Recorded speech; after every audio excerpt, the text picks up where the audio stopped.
Bismillahirrahmanirrahim. Class 9 children, now this evening girls, I have made two new videos for physics relevant to next topics of chapter number 4. So please try to understand. This topic is a little bit difficult for you and very much relevant to class 8 maths. And as I remember, I think this is chapter number 7 or 8 in which you have done about trigonometry. So if you have good grip on that chapter, so inshallah there will be no problem. But you will study about these things in detail in class 10 when you do chapter number 7 of maths. But here I will try my level best to explain these things in a better way. Due to shortage of time, within few minutes we have to wind up all these things. That's why I always face a lot of problem, but I will try my level best. Okay, so please try to understand. Today's topic is resolution of a force, or you can say a vector. Basically force is a vector quantity. So when we say resolution of a force, or if I say resolution of a vector, so it means there is no difference, because force is also a vector quantity. So now try to understand what is meant by this resolution. Basically, let's say girls, when we represent any vector quantity graphically, so we made a graph. So when we draw, let's suppose this graph is basically showing applied force F. So if we have a force F or any vector which makes an angle of theta with x-axis, this is x-axis, this is y-axis, so force F makes basically making an angle theta. So it means now we are going to split this vector force F into two components, right? So splitting up of a vector or a force into two mutually perpendicular components. So basically girls, when we have to draw this F, which is basically applied force and making an angle theta with x-axis, so from the top of this vector, if you draw a perpendicular here on x-axis, so this perpendicular is basically one of the components of this vector F. Second one component is along x-axis, and this basically component is along y-axis. So we can split this force into two rectangular components. Rectangular components means they are forming 90-degree angle with each other. That's why we call as rectangular components. So when we are splitting any force, any vector quantity into two mutually perpendicular components, why we saying mutually perpendicular components? Because this first one is perpendicular on this second one, and this second one is basically perpendicular on the first one, so they are mutually perpendicular to each other. So a process in which a force or any vector quantity which is splitted up into two mutually perpendicular components, this whole procedure and act is known as resolution of a force, resolution of a vector, right?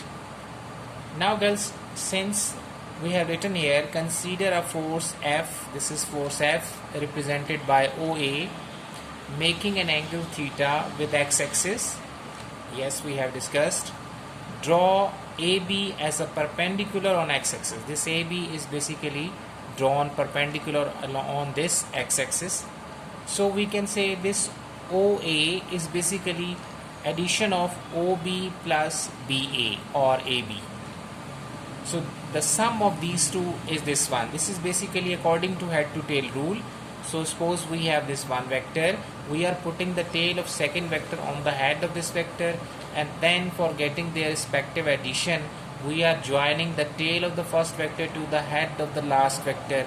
So this shows the addition of these two vector quantities. Okay? So AB and OB. This is AB and this is OB are called perpendicular or rectangular components. These are two perpendicular or rectangular components. Basically they are forming 90-degree angle with each other. That's why they are known as perpendicular components or rectangular components. So this f is basically equals to the summation of fx and fy. Why we call this fx?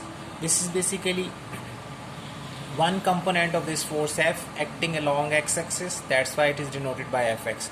This is the second one component of this force F which is acting along y-axis, so it is denoted by Fy. How we get the value of F cos theta and F sin theta, so I will tell you later on in the same lecture. So now this is the time to find out the magnitude of force F, magnitude of this Fx, magnitude of Fy, and magnitude of this angle theta. Basically, why are you finding the magnitude of all these values? In coming numericals which are relevant to this topic, so in those numericals basically sometime you find the value of fx, sometime you find the value of fy, sometime you need the value of f, sometime you need the value of angle theta. So it means now, since after proving all these formulas here, then we can easily apply the formulas there for finding the unknown values. So magnitude of f, magnitude of fx, and magnitude of fy, also magnitude of angle theta. Now girls, I was discussing in the starting of this lecture about the trigonometry that you have done in class 8.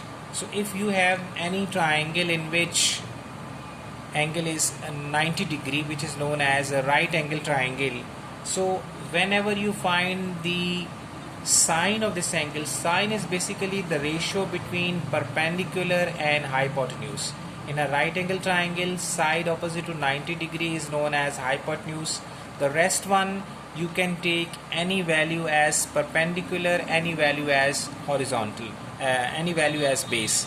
Sometime or generally you can say we take the vertical line as a perpendicular and a horizontal line as a base. So your perpendicular is AB and your base is OB. So sine theta means, sine theta is a ratio to perpendicular to hypotenuse. So what is your perpendicular here? Perpendicular is Fy, and base is perpendicular over hypotenuse, hypotenuse is F. Now if you take cross multiplication, so you will see that Fy multiplied by 1 Fy, F multiplied by sine theta, you will get F sine theta. So this is the formula of Fy. Now we will find the formula for Fx. Now girls, in the previous step we did cos sine theta, but here we will take cos theta. So cos theta is representing the ratio of base to hypotenuse. So base over hypotenuse. What is your base? Fx. What is your hypotenuse? F. When you take cross multiplication, Fx will be equals to F cos theta. According to Pythagoras theorem, girls, if I say we have a right angle triangle and hypotenuse, perpendicular and base relation is hypotenuse square equals to perpendicular square plus base square. Hypotenuse is your F, base is your Fx, perpendicular is your Fy. According to this, you have to take square. So whenever you are going to apply here a radical applying, or you can say taking square root on both sides, so it means square radical sign will be cancelled out, you will get F, and here you can't cancel out the square with radical sign. So keeping these two values under the same radical sign, this is known as formula for Fx. Okay. Next one girls is sine theta, cos theta, and the last one is tan theta. These are known as trigonometric ratios. There are total basically 6 trigonometric ratios, but out of 6 you will study about these 3. But in detail girls, we will consider and discuss this topic inshallah in class 10 chapter number 7. Okay?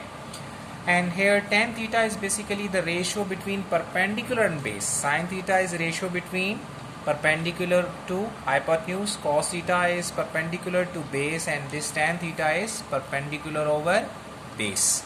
So what is your perpendicular? Fy, base is Fx. So now girls, you can shift this tan towards right hand side, it will become tan inverse. There is some particular meaning for this, so inshallah when we start numerical I will explain at that time how can we find out this and what does it mean. Just only try to understand this is known as tan inverse. So theta is equals to tan inverse Fy over Fx. Now girls, this video is over, so please watch next video number 5.